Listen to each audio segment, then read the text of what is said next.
Hey guys, welcome back to the BuzWeaver channel. And in our top stories today from Business Insider, Trump's top prosecutor in Georgia admits dating DA Fani Willis, but says they always went halfies on travel. Now remember, ladies and gentlemen, if you're ever involved in misappropriation of taxes, ethics violations, engaging in an affair with one of your colleagues, remember, always explain to everyone it was all legitimate because they went half on travel.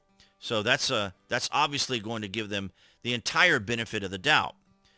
Fani Willis, the Fulton County, Georgia criminal district attorney, prosecuting former President Donald Trump and 18 of his allies over 2020 election interference, admitted to having a relationship with the man she appointed to special prosecutor in the case. Now, how about that? In a new court filing on Friday, attorney for Willis hit back at demands to disqualify her over allegations that she had an improper romantic relationship with special prosecutor Nathan Wade. What do you mean? He just admitted it. He just admitted it.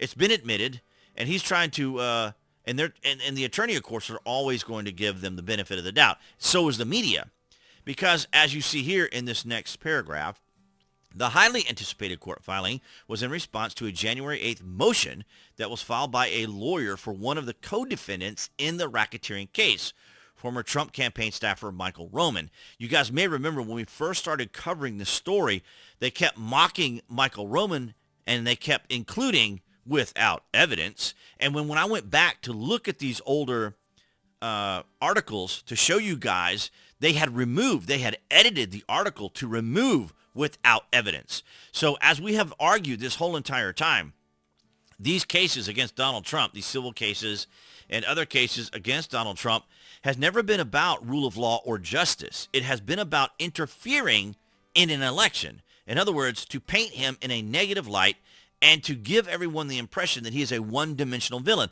And these things are falling apart. So, like Roman, the establishment had to have known that this particular incident or this particular situation was likely, and that it didn't really matter to them. As long as they had made the filings, as long as they had brought this to the attention to the media, and as long as the establishment was able to make Trump look bad, it didn't matter whether it had any sort of merit whatsoever. Also, I think I did mention the ethical issues around it. That motion alleged that the relationship began while Wade, who filed for divorce from Jocelyn Wade on November 2nd, 2021, was married. The divorce filing came a day after Willis appointed Wade to spearhead the probe into Trump and others' efforts to overturn Trump's Georgia loss during the 2020 presidential election. If they're both doing what they're doing, I can't imagine that he would have been even remotely successful in being able to gather and compile anything of any substance to go against Trump. So all these plea deals like Jen Ellis took was just probably they probably could have waited. They probably could have gotten some extension or continuance or something else that would allow them to wait for this particular situation to unfold. But sometimes these individuals want to get out of these things as quickly as possible. And when you're involved in a situation that's a DA or a grand jury, normally the DA and the grand jury is going to move to go after these individuals. So it can be very difficult. But thankfully, Trump hung in there. He probably knew this was going to happen. And, of course, Roman knew it as well. Michael Roman knew it. And so they hung in there, and they stayed the course. But some of the other attorneys, Sidney Powell and Jenna Ellis, they wanted out. They didn't want anything to do with it. But had they simply stayed in there, had they simply hung in there and didn't appeal didn't go for appeals or plea deals, I should say, they probably would have came out of this unscathed. But nonetheless, as we have said here on the BuzWeaver channel, and right now the other cases when it comes to Jack Smith and it comes to the civil case there in New York with Braggs and so forth, they're all pending because they're waiting for SCOTUS. And this is a face-saving move.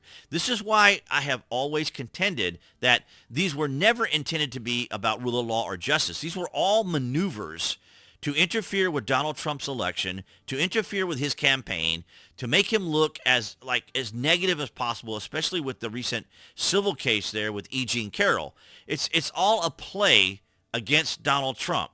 The timing of this is also the play. So you have all of these things piling up, adding up to the fact that he is being intentionally persecuted to interfere with his campaign, to interfere with the election itself as well, to change people's minds, and it is having an impact, but it's going in the opposite direction. The impact is backfiring on these individual people because, you know, when you have these evil intentions, when you have these absurd intentions towards someone, you deserve to be in this situation where you're in trouble yourself, because nothing's going to come of trying to do something for the Establishment Uni-party that you think is going to score points for you. It's only going to make you look bad. But nonetheless, guys, I want to know what your guys' thoughts are down here. And, of course, I'm covering this because I am from Georgia, and this is, of course, yet another example of the absurdity and links these people will go to go after Donald Trump. And I'm very curious to see when SCOTUS will rule, because all these people are just going to hide behind that ruling and say, you know, well, we did everything we could. We did our part, you know. Don't be angry at us. We did everything we could. It's absolutely absurd. But that's what I have for you guys on this Saturday, this breaking news. I want to thank all you guys across social media for your continued support, as well as New Tech, and of course here on YouTube. That would be the channel icon appearing there on the screen for you guys to click on to subscribe, as well as to select notifications. That way you know when there's content here on the channel. And I'll see all you guys in the next video.